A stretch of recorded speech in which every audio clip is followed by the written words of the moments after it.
let's really talk about how diabolical the devil really is.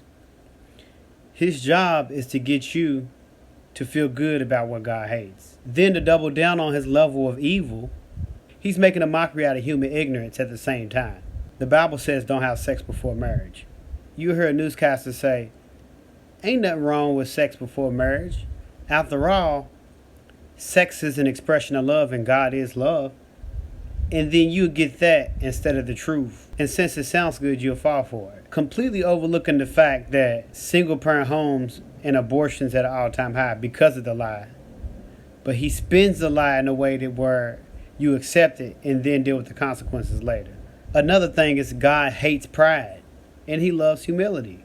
It's the one thing that God hates the most because that was the first sin that got Satan kicked out of heaven. He became so proud of his beauty that he wanted to be God. He wanted to be above God. But in God's humility, he became a man of no reputation and humbled himself and became flesh on earth. It's not a coincidence that the lbgtq community is called Pride.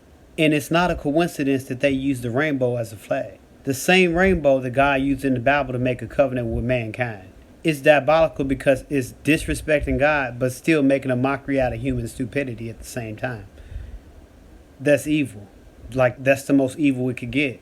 Now, it's not a coincidence that lust is the primary reason for unfaithfulness in relationships.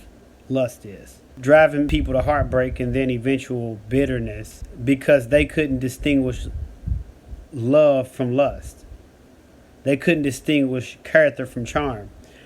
See, when you hook up with a lustful individual, you can't tell the difference between character and charm. Charm is when you say what you have to say, act like you have to act, be who you have to be to get what you want. Then when you get what you want, you go back to being who you really are. So character is who you really are, but charm is who you are to get what you want. And a lot of people don't distinguish between the two. See, the devil knows over time, if he can slowly over-sexualize women's clothing in the name of fashion, have models, influencers, promote the style, then he can have an entire generation of men who lust for women for the sole sake of their allure. Then makeup and cosmetics further captivate a lustful eye. And then because everybody does it, it'll seem like an insult to a woman if you say, hey, you know you dressing promiscuous. You know, that'll sound like an insult to a woman because everybody around her does it. It looks normal.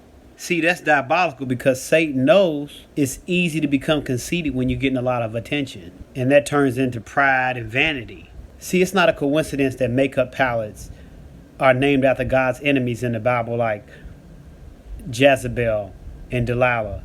It's putting the truth in your face while making a mockery out of human stupidity at the same time. That's diabolical. That's why the Bible tells women to dress modest, because the signals that it sends tempts men to fall into temptation, and it attracts the wrong type of men for godly relationships. See, the devil's so diabolical, he'll make you think that the person that's genuinely interested in you and pursues you, he'll make you think that person's a stalker, while the guy who sees you as a sexual object, in your mind, you'll be thinking it's marriage material.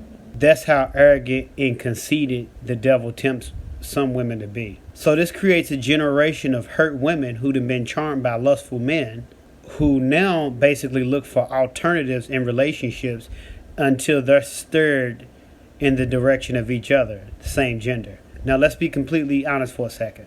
If lust wasn't involved in a same-sex marriage, then you would only be called friends or best friends at most.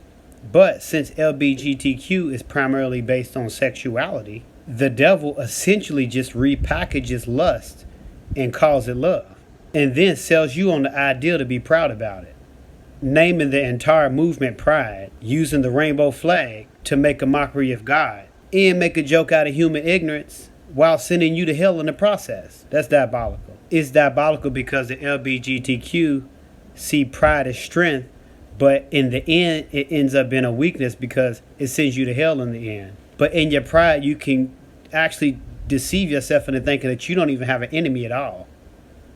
That's what's dangerous about pride. Then what's even more diabolical, Satan attempts to tie you with another person, so getting right with God means letting somebody else down, the person that you're in the relationship with. It makes it that much more difficult to turn away from the sin because somebody else is involved.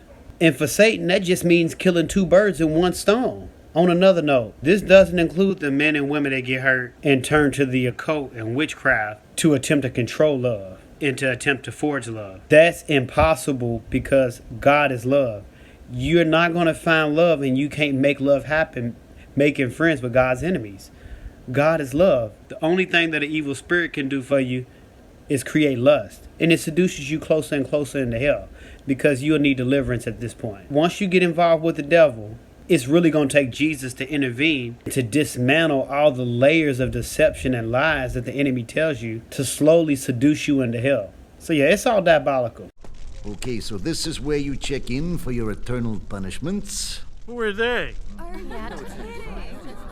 Well, that's our exchange program we have with heaven. We send them people condemned for sins that aren't sins anymore. All aboard for those damned for being gay between 5000 BC and like 10 years ago. It's about time. Make way for Miss Thing!